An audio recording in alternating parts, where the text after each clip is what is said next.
আগে সকালবেলা আমার ঘুম ভাঙতেই চাইতো না। আর এখন সকালবেলা টেনশনে আমার ঘুমই আসে না। তো সবকিছু মিলিয়ে থাকছে আমার আজকের ব্লগটি। তো হ্যালো এভরিওয়ান, আসসালামু আলাইকুম। ওয়েলকাম জানাচ্ছি আমার নতুন একটি ব্লগে। তো আজকে আমি সকাল, সকাল ভিডিওটা শুরু করছি। প্রথমত আমি এখানে ভাত বসিয়ে দিয়েছি আর অন্য পাশে কিন্তু রুটিটাও বানিয়ে নিচ্ছি। তো আজকে রুটি দিয়ে খাওয়ার জন্য ডিম ভাজি করব আর সাথে কিন্তু দুধ চা। যেহেতু ডিম দিয়ে রুটি খেতে আমার একদমই ভালো লাগে না, কিন্তু দুধ চা দিয়ে রুটি খেতে আমার অনেক বেশি ভালো লাগে। তো সকালের নাস্তাটা কমপ্লিট করে এখন আমি চলে এসেছি আমার বিছানাটা গোছানোর জন্য। কেউ কিন্তু এখন সকাল ভেবে ভুল করবেন না। এখন বাজে দুপুর ১টা।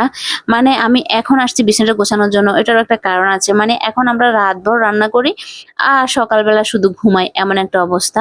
যেহেতু আমি আজকে ভোর ৫টায় উঠেছি রান্না করার জন্য। আমাদের ঢাকা শহরে কিন্তু গ্যাস একদমই থাকে না।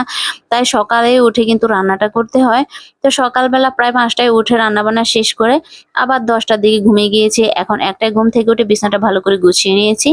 আর আপনাদের ভাইয়া বাজার থেকে নিয়ে এসেছে এই শসা। শসা এনে সে বলেছিল যে, অনেকদিন তো তুমি রান্না করো না, শসা দিয়ে গরুর মাংস দিয়ে আজকে রান্না করি, আমরা খাবো।"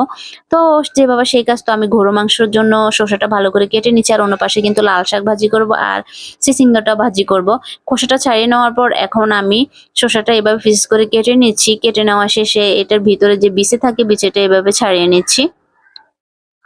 ছাড়িয়ে নিয়ে সবগুলো শসাকে আমি পিসেস করে কেটে নিচ্ছি। আপনারা কোন এলাকায় এই শসাটা কিভাবে রান্না করেন তারা অবশ্যই কমেন্টস করে জানাবেন। তবে আমাদের কুমিল্লাতে এভাবে রান্না করে আমরা মুরগির মাংস অথবা গরুর মাংস দিয়ে শসাটা রান্না করে খাই। খেতে কিন্তু ভীষণ মজা হয়। তবে মূলা দিয়েও আমরা খাই, শসা দিয়ে, মূলা দিয়ে।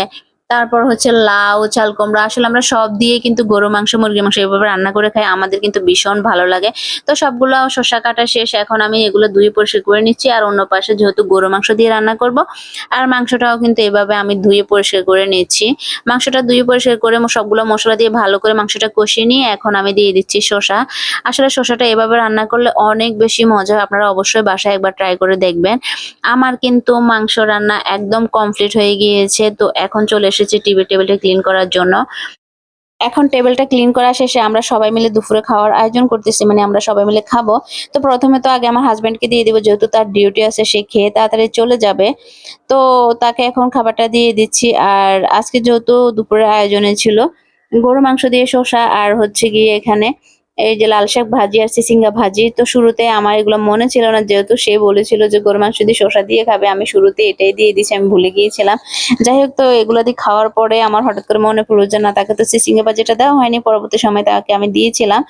আর তাকে জিজ্ঞেস করেছিলাম যে আসলে শসাটা রান্না করা কেমন হয়েছে গরুর মাংস দিয়ে। সে তো বলছে যে অনেক বেশি মজা হয়েছে। আসলে আপনি যখন কোনো রান্না কষ্ট করে করবেন, যখন খেয়ে কেউ বলবে যে না এটা মজা হয়েছে, তখন কিন্তু আপনার রান্নাটা ফুল সার্থক হয়ে যাবে। আর রান্না করতে তো আমার এমনিতে অনেক বেশি ভালো লাগে। তো সবাই ভালো থাকবেন। আল্লাহ হাফেজ।